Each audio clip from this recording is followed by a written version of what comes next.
रमाबाई अंबेडकर। 27। कभी कभी उन्हें सूखी रोटी ही खानी पड़ती थी।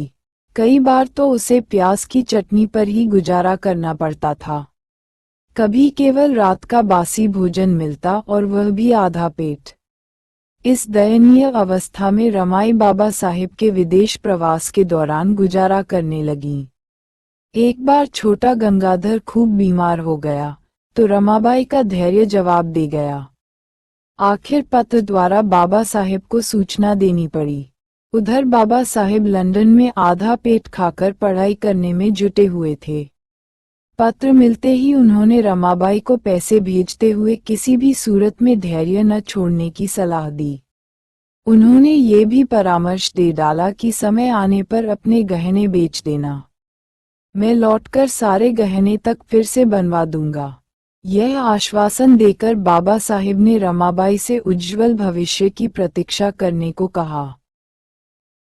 रमाबाई की गृहस्थी में चल रही खींचतान को देखकर अनेक स्नेही मित्रों ने उनकी मदद करना चाही, परंतु स्वाभिमानी रमाबाई ने इस प्रकार की मदद स्वीकार करने से स्पष्ट मना कर दिया।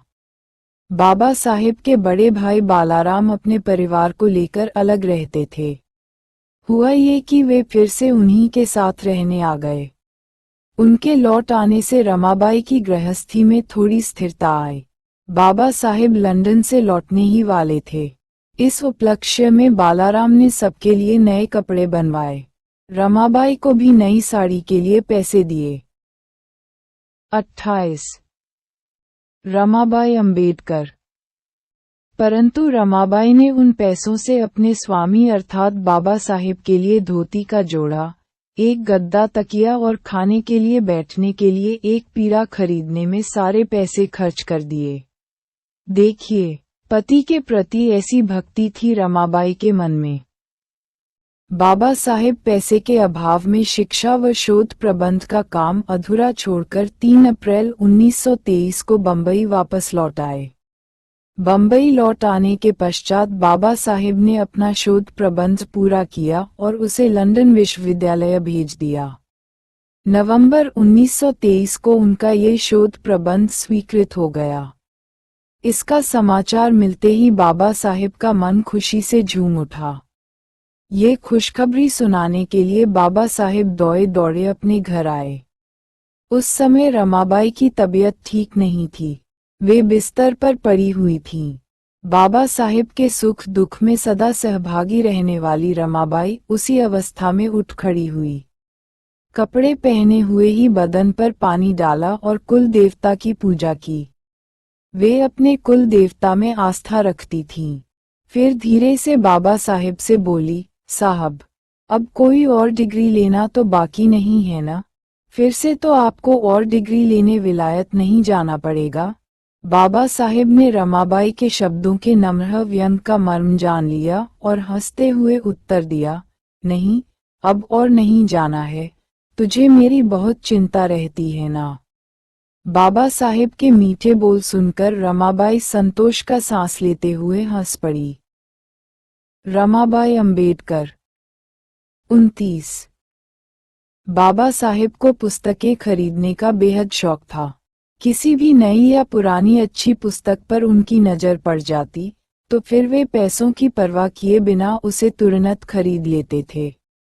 पुस्तक खरीदे बिना वे चैन से नहीं बैठ सकते थे। एक बार उन्होंने अपनी आदत के अनुसार 500 रुपये में इंग्लैंड के कानून का 5 खंडों वाला ग्रंथ खरीद लिया।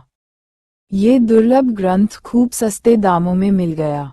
बाबा साहेब इतने खुश हुए कि यह बात वे हर मिलने वाले को बताने लगे और उसे संभाल कर पढ़ने लगे। उन्होंने अपना सारा ध्यान इस ग्रंथ को पढ़ने में ही लगा दिया। भोजन का समय हो गया, फिर भी पुस्तकों में ही खोए रहते थे। रमाबाई बाबा साहेब के सामने खाना रख देती, फिर भी मगर बाबा साहेब पढ़ने में ही लीन रहते।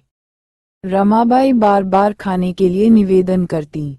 बाबा साहेब झल्ला जाते और कह उठते, अरे, यह क्या टॉय टॉय लगा रखी है? तुझे कुछ मालूम भी है ये कीमती पुस्तकें मैंने 500 रुपये में खरीदी हैं। बस थोड़ा और पढ़ लेने दो, फिर खाता हूँ। उस पर रमाबाई बोलती, साहब पति को अपने बीवी बच्चों और घर की ओर भी ध्यान देना चाहिए। ऐसा कुछ भी इस ग्रंथ में लिखा है क्या? बस मुझे इतना बता दो और फिर खूब पढ़ते रहो। रमाबाई के इस कथन पर बाबा साहिब को हंसी आ जाती। रमाबाई का आग्रह देख पुस्तक बंद करके खाना शुरू कर देते। खाते खाते बोलते, मैं घर की ओर ध्यान नहीं देता। बाबा साहिब विद्याध्ययन में ही लगे रहते और खाना रखे रखे ठंडा हो जाता। ये तो तुम्हारी रोज रोज की शिकायत है। बताओ, आखिर मैं क्या करूं? उस पर रमाबाई बोलती, अरे, घर में साग भाजी, तेल, नमक की जरूरत होती है, इस काम में भी आपको ध्यान देना चाहिए। बच्चों को पास बिठाकर दुलारना चाहिए। पत्नी से प्रेम के 2 शब्द बोलने चाहिए। परंतु ले देकर, बस। तुम और तुम्हारी पुस्तकें। पुस्तकों के लिए एकदम 500 रुपये खर्च करने की आखिर क्या जरूरत थी? कुछ दिनों में तुम फिर एक बच्चे के बाप बनने वाले हो, इसका भी ध्यान रखना चाहिए कि नहीं? आंखों में आंसू भरकर रमाई ने अनेक दिनों से मन में घुमड़ती अपनी मनोव्यथा व्यक्त कर ही दी।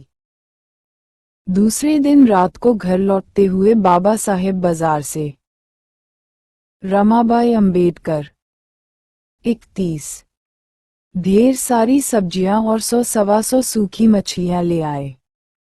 रसोई के लिए ये पूरा बाजार देखकर उनकी विधवा भौजाई लक्ष्मीबाई हंसते हंसते लोटपोट हो गई और बोली, अरे देवर जी, इतनी सारी सब्जियां आप एक दिन में नहीं खा सकते और कल परसों तक तो सारी सब्जियां सड़कर बेकार हो जाएंगी।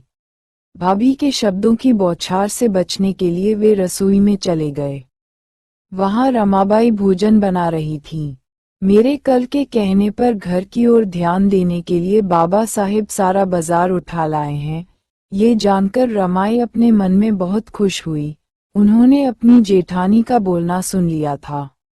वे भी बाबा साहिब के हाथ में सब्जी की 5-7 जुंडियां देखकर हंसने लगीं। बाबा साहिब ये सब देखकर जल्दी से वहां से खिसक गए।